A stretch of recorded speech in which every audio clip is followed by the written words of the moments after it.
नमस्कार, मेरा नाम है सुमित सिंह मेहता। आज का हमारा टॉपिक है energy released in nuclear fusion.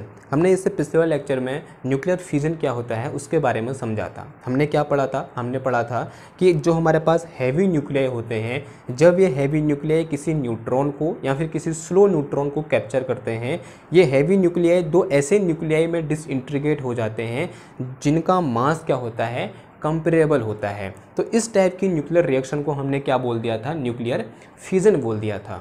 और हमने ये भी पढ़ा था कि जो न्यूक्लियर फ्यूजन के दौरान होता है, हमको क्या देखने को मिलती है?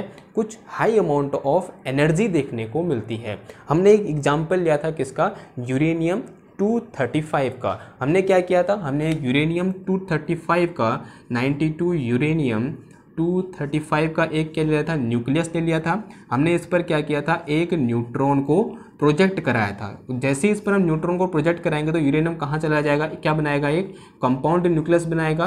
92 यूरेनियम 236 बनाया और जो क्या हो जाएगा? इमीडिएटली डिसइंटीग्रेट हो जाएगा। और किस में डिसइंटीग्रेट हुआ था? ये बेरियम 56, बेरियम 141 और किसमें 36 क्रिप्टन 92 प्लस हमको यहाँ पर क्या देखने को मिले थे? हमें यहाँ पर 3 न्यूट्रॉन देखने को मिले थे। ऐसा हमने पिछले वाले लेक्चर में पढ़ा था। और एक्सपेरिमेंटली ये देखा गया कि जो यहाँ पर न्यूक्लियर फ्रेगमेंट मिल रहे हैं, इनको क्या बोलते हैं हम? न्यूक्लियर फ्रेगमेंट या फिर फ्यूजन फ्रेगमेंट भी बोलते हैं। कौन? जो यहाँ पर दो हमको नए न्यूक्लियस देखने को मिल रहे हैं जिनका मास कंपेरेबल है। कब? जब क्या हो रहा है? न्यूक्लियर फ्यूजन हो रहा है। किसका? यूरेनियम 235 का। ओके, तो हमें क्या देखने को मिला एक्सपेरिमेंटली? जो यहाँ पर हमारे पास फ्यूजन फ्रेगमेंट है, इनकी जो काइनेटिक एनर्जी है वो क्या है? बहुत ही हाई है। इनकी काइनेटिक एनर्जी लगभग 167 मिलियन इलेक्ट्रॉन वोल्ट के ऑर्डर की होती है। कि जो यहाँ पर क्या मिल रहे हैं हमको? दो फ्रेगमेंट मिल रहे हैं या फिर दो फ्यूजन फ्रेगमेंट मिल रहे हैं। इनकी जो काइनेटिक एनर्जी होती है वो क्या होती है? बहुत ही हाई होती है। तो यहाँ से हम कह सकते हैं कि जो न्यूक्लियर फ्यूजन के दौरान हमको प्रोडक्ट में क्या देखने को मिलती है? हाई अमाउंट ऑफ एनर्जी देखने को मिलती है। नाउ यहाँ पर एक क्वेश्चन यह आता है, क्या यहाँ पर सिर्फ हमको 2 फ्रेगमेंट और 3 न्यूट्रॉन देखने को मिलेंगे या फिर कुछ और चीज़ भी देखने को मिलेगा? आंसर है हमको कुछ और चीज़ भी देखने को मिलता है।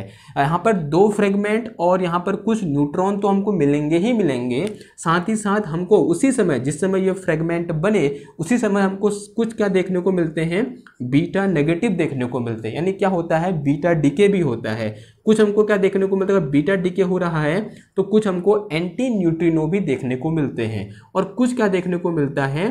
गामा रेडिएशन देखने को मिलता है।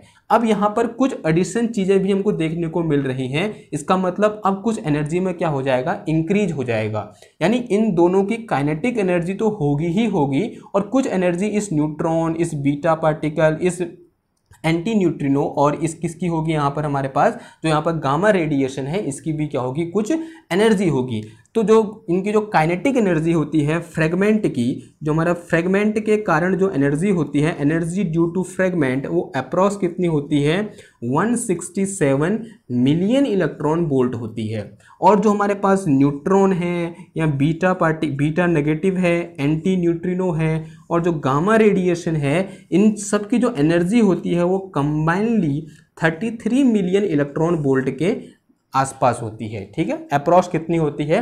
33 मिलियन इलेक्ट्रॉन वोल्ट होती है।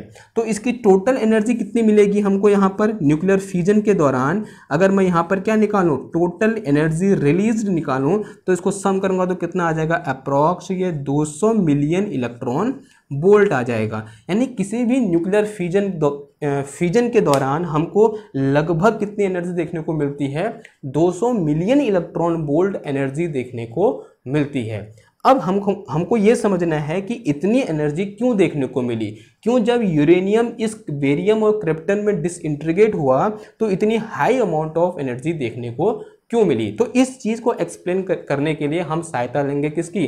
Binding energy per nucleon curve की। अगर हम binding energy per nucleon curve के बारे में थोड़ा बहुत जानते हैं हमने पढ़ा है कि binding energy per nucleon curve कुछ इस तरीके का हमको दिखता है कि वर्टिकल एक्सेस में क्या ले लेते हैं हम, बाइंडिंग एनर्जी पर न्यूक्लियन किसमें, million electron volt per nucleon में ले लेते हैं, और हॉरिजॉन्टल एक्सेस में क्या ले लेते हैं हम यहाँ पर, नंबर ऑफ न्यूक्लियन या फिर मास नंबर ले लेते हैं। ओके। जो यहाँ पर क्या होता है, कुछ न्यूक्लियाई होते हैं जिनको हम लाइट न्यूक्लियाई बोलते हैं, जिनके लिए जो मास नंबर की वैल्यू क्या होती है 20 से कम होती है, और कुछ न्यूक्लियाई क्या होते हैं, मिड रेंज न्यूक्लियाई होते हैं, जिनके लिए मास नंबर की वैल्यू 180 से कहाँ तक होती है, कितना 20 से कहाँ तक होती है, 180 के बीच में होती है। और इसके आगे के जो न्यूक्लियाई होते हैं उन्हें हम क्या बोलते हैं, हैवी न्यूक्लियाई बोलते हैं। और जो बाइंडिंग एनर्जी पर न्यूक्लियन की जो मैक्सिमम वैल्यू आती है वो लगभग निकल के आती है हमारे पास कितने पर, 8.9 million electron volt per nucleon निकल के आती है। ओके, तो ये क्या हो गया लाइट न्यूक्लियाई से, और ये क्या हो गया हैवी न्यूक्लियाई।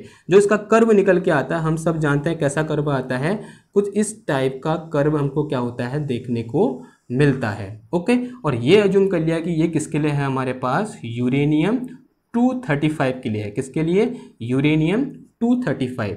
और यूरेनियम 235 के लिए जो बाइंडिंग एनर्जी पर न्यूक्लियन होती है वो अप्रॉक्स 7.6 मिलियन इलेक्ट्रॉन वोल्ट होती है।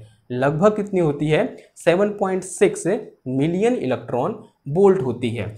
अब यहाँ इस मिड रेंज में जो न्यूक्लियाई आते हैं उनमें जो बाइंडिंग एनर्जी पर न्यूक्लियन का जो वेरिएशन है वो क्या है, बहुत ही कम है। तो इस मिड रेंज न्यूक्लियाई के लिए जो बाइंडिंग एनर्जी पर न्यूक्लियन होगी वो लगभग क्या होती है, कांस्टेंट होती है, और किसके बराबर होती है, इन एनर्जी के एवरेज के बराबर होती है। तो इस रीजन में कहाँ से लेकर इस क्या कहते हैं A इजिकल टू 20 से लेकर A इजिकल टू 180 तक जो बाइंडिंग एनर्जी पर न्यूक्लियन होती है वो लगभग कांस्टेंट होती है, और उसकी जो वैल्यू आती है वो अप्रॉक्स 8.5 मिलियन इलेक्ट्रॉन वोल्ट के बराबर आती है। किसके बराबर आती है, 8.5 मिलियन इलेक्ट्रॉन वोल्ट अप्रॉक्स। किन के लिए, जो हमारे पास क्या होते हैं, लाइट न्यूक्लियाई होते हैं। और जो अब इधर देखते हैं ये क्या है, हमारे पास न्यूक्लियर फ्यूजन की रिएक्शन है। किसके लिए, यूरेनियम के लिए। यहाँ पर यूरेनियम किस में कन्वर्ट हो जा रहा है या फिर किस में डिसइंटीग्रेट हो जा रहा है, दो ऐसे न्यूक्लियाई में कन्वर्ट हो रहा है या फिर डिसइंटीग्रेट हो रहा है जिनका मास नंबर कहाँ लाई करता है, इस मिड रेंज न्यूक्लियाई में लाई करता है। ए कितना है हमारे पास 141 कहीं यहाँ लाई करेगा, ये क्या होगा 141, कौन बेरियम, और जो दूसरा क्या है क्रिप्टन कितना है 92, ये कहीं इधर लाई करेगा। तो इन दोनों के लिए जो बाइंडिंग एनर्जी पर न्यूक्लियन की वैल्यू होगी लगभग कितनी होगी, 8.5 मिलियन इलेक्ट्रॉन वोल्ट के बराबर होगी। अब जो यूरेनियम था उस पर न्यूक्लियन, ठीक है, अब जो यूरेनियम था उसके लिए बाइंडिंग एनर्जी पर न्यूक्लियन कितनी थी, 7.6 थी। और जो हमारे पास जो यहाँ पर नए फ्रेगमेंट देखने को मिले जो क्या है बेरियम और क्रिप्टन है, उनके लिए बाइंडिंग एनर्जी पर न्यूक्लियन की वैल्यू कितनी है, 8.5 है। यानी यहाँ पर क्या हो गया, पर न्यूक्लियन कितनी बाइंडिंग एनर्जी का इंक्रीज हो गया, 0.9 मिलियन इलेक्ट्रॉन वोल्ट एनर्जी का क्या हो गया है, इंक्रीज हो गया है, या फिर 0.9 इलेक्ट्रॉन वोल्ट एनर्जी क्या हो गई है हमारी, राइज कर गई है। यहाँ से हम देख सकते हैं। यानी जब हम क्या हुआ, जब हम यूरेनियम से कहाँ आए, किस में आए, ये बेरियम और क्रिप्टन में आए, तो हमारी बाइंडिंग एनर्जी कितनी राइज कर गई, या बाइंडिंग एनर्जी पर न्यूक्लियन कितनी राइज कर गई, 7.5 से कहाँ चलेगी, 8.5 चलेगी। यानी कितने का राइज हो गया, 0.9 मिलियन इलेक्ट्रॉन वोल्ट का राइज हो गया। कितना, 0.9 million electron volt per nucleon. एक न्यूक्लियन में कितने का राइज हो गया, 0.9 million electron volt per nucleon, ठीक है। लेकिन इस यूरेनियम में टोटल नंबर ऑफ न्यूक्लियन कितने हैं, 236 हैं। अगर पर न्यूक्लियन इतना है तो 236 न्यूक्लियन में कितनी एनर्जी का राइज होगा, तो इसे क्या कर देंगे हम, इस 0.9 को 236 से क्या कर देंगे, मल्टीप्लाई कर देंगे। तो राइज इन एनर्जी कितना आ जाएगा हमारे पास, राइज इन एनर्जी कितना आ जाएगा, वो आ जाएगा हमारे पास कितना 0.9 मल्टीप्लाई बाई कितना आ जाएगा 236। ओके, इसको मल्टीप्लाई कर देंगे तो इतना क्या आ जाएगा, ये मिलियन इलेक्ट्रॉन वोल्ट। इतनी एनर्जी क्या कर जाएगी हमारे पास, राइज कर जाएगी। तो कितना आता है हमारे पास सॉल्व करने के बाद 212.4 मिलियन इलेक्ट्रॉन वोल्ट आ गया। यानी ये binding energy per nucleon curve से हम ये देख सकते हैं कि जब यूरेनियम किस में कन्वर्ट होगा, क्रिप्टन और बेरियम में कन्वर्ट होगा, तो बाइंडिंग जो एनर्जी में कितना राइज हो जाएगा, 212 मिलियन इलेक्ट्रॉन वोल्ट का राइज हो जाएगा। अप्रॉक्स कितना राइज हो जाएगा, 212 मिलियन इलेक्ट्रॉन वोल्ट का राइज हो जाएगा। देखो अगर यहाँ देखा तो कितनी एनर्जी मिल रही थी हमको, लगभग 200 मिलियन इलेक्ट्रॉन वोल्ट एनर्जी मिल रही थी। अगर मैं यहाँ देखूँ तो यहाँ भी कितनी मिल रही है हमको, लगभग 200 के क्या मिल रही है, आसपास मिल रही है। तो ये क्या हो गया, एक्सप्लेनेशन हो गया किसका, कि क्यों न्यूक्लियर फ्यूजन के दौरान इतनी ज़्यादा एनर्जी हमें देखने को मिलती है। ये तो कैसा एक्सप्लेनेशन हुआ, क्वालिटेटिव एक्सप्रेशन हुआ। कैसा, क्वालिटेटिव एक्सप्रेशन। अब देखते हैं क्वांटिटेटिव एक्सप्रेशन देखने की कोशिश करते हैं। क्वांटिटेटिव एक्सप्रेशन देखने के लिए क्या करेंगे हम अब देखिए, मैंने अज्यूम कर लिया कि ये जो पार्टिकल हैं ये क्या है, नेग्लेक्ट कर लिया मैंने इनको, ठीक है, यानी इनकी एनर्जी बहुत कम है, तो इनको क्या कर सकता हूँ मैं, नेग्लेक्ट कर सकता हूँ। मैंने यहाँ पर क्या किया, जो यहाँ पर बीटा पार्टिकल, गामा पार्टिकल या एंटी न्यूट्रिनो मिल रहे थे, उनको क्या कर दिया मैंने यहाँ पर नेग्लेक्ट कर दिया। तो अब मेरे पास रिएक्शन क्या है कि एक यूरेनियम ने किसको कैप्चर किया, न्यूट्रॉन को कैप्चर किया, और किस में कन्वर्ट हो गया है, बेरियम, क्रिप्टन और एक 3 न्यूट्रॉन में क्या हो गया है, कन्वर्ट हो गया है। तो मैं अब यहाँ से मास एनर्जी इक्विवेलेंस रिलेशन से इस इक्वेशन के लिए या फिर रिएक्शन के लिए क्या निकाल सकता हूँ, क्यू वैल्यू निकाल सकता हूँ। अगर मैं इसके लिए क्या निकालूँ, यहाँ से क्यू वैल्यू निकालूँ, तो क्यू वैल्यू इक्वल टू क्या हो जाएगा, हमने पढ़ा है क्यू वैल्यू क्या होती है, total mass before reaction minus total mass after reaction, ठीक है। और मास किस में होगा, वो एटॉमिक मास यूनिट में होगा। तो क्यू वैल्यू या फिर energy released, Q equal to क्या हो जाएगा, मास या total mass before reaction minus total mass after reaction, और मास किस में होगा, AMU में होगा, यानी एटॉमिक मास यूनिट में होगा। तो बिफोर रिएक्शन मास कितना है हमारे पास, मास ऑफ यूरेनियम यानी 92 uranium 235 and plus mass of neutron, okay. फिर क्या आएगा, माइनस किसका मास, इन सब का मास, माइनस किसका मास आ जाएगा, सबसे पहले मास ऑफ बेरियम, बेरियम कितना 56 plus mass of krypton 36 krypton plus 3 time of mass of neutron, ये आ गया, ओके। अब ये किस में है, AMU में है। कैसा मास है ये, एटॉमिक मास यूनिट वाला मास लेना है हमने यहाँ पर, तो वो याद तो है नहीं मेरे को, तो मैंने यहाँ पर लिखा है, तो उसी को मैं क्या कर लूँगा, यहाँ पर नोट कर लूँगा। तो देख, जो हमारे पास यूरेनियम होता है उसका जो एटॉमिक मास यूनिट में जो मास होता है वो होता है कितना, 235, कितना होता है, 235.04278 होता है, प्लस सिमिलर जो न्यूट्रॉन का होता है वो कितना होता है, 1.00866 होता है। एंड ये तो क्या हो गया, बिफोर रिएक्शन। फिर माइनस, ये प्लस अंदर सब बाहर आए क्या हो जाएंगे, नेगेटिव हो जाएंगे। तो माइनस का मास ऑफ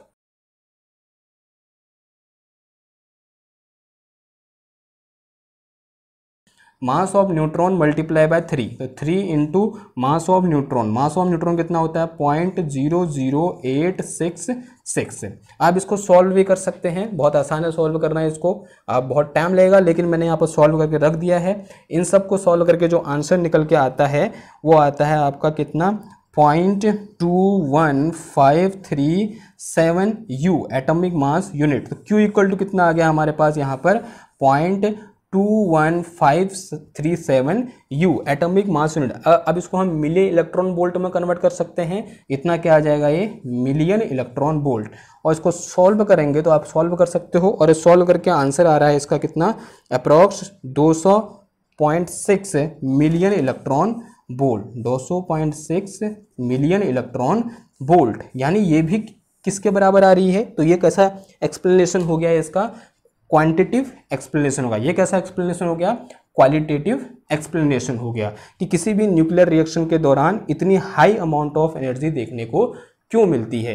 क्यों, क्योंकि ये तो क्या कर लिया हमने, क्वालिटेटिवली एक्सप्लेन कर दिया, और ये कैसा कर दिया, क्वांटिटेटिव एक्सप्लेनेशन हो गया, ठीक है। तो यहाँ भी कितनी देखने को मिल रही है हमको, 200.6 अप्रॉक्स, ठीक है, लगभग यही होगा, 200 के आसपास, उससे कम, 200 से ज़्यादा, ऐसे क्या करता रहेगा यहाँ पर वेरिएशन करता रहेगा, ओके। ये तो कब मिल रही इतनी एनर्जी, जब हमने क्या किया, यूरेनियम का सिर्फ एक एटम लिया। क्या लिया हमने यहाँ पर, यूरेनियम का सिर्फ एक एटम ले रखा है, तो इतनी एनर्जी हमको देखने को मिल रही है।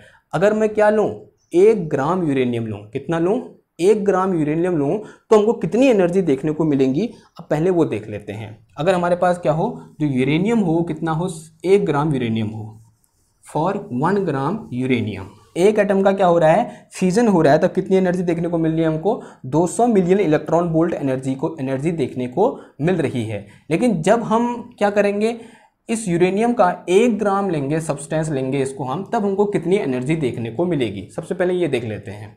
तो हमको क्या निकालना पड़ेगा सबसे पहले कि इस 1 ग्राम यूरेनियम में कितने नंबर ऑफ एटम होंगे, पहले ये निकाल लेते हैं। सबसे पहले हम क्या जानते हैं, 1 mole of uranium is equal to कितने gram, 1 mole uranium equal to 235 gram of uranium.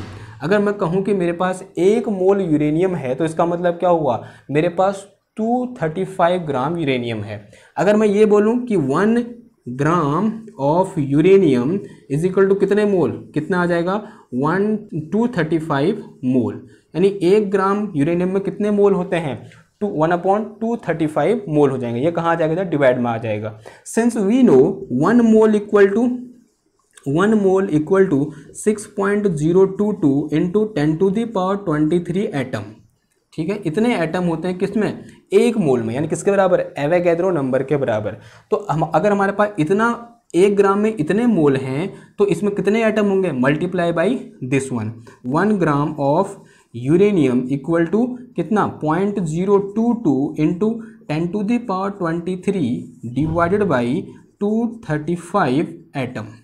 ठीक है, इतने एटम होंगे किसमें, 1 ग्राम यूरेनियम में।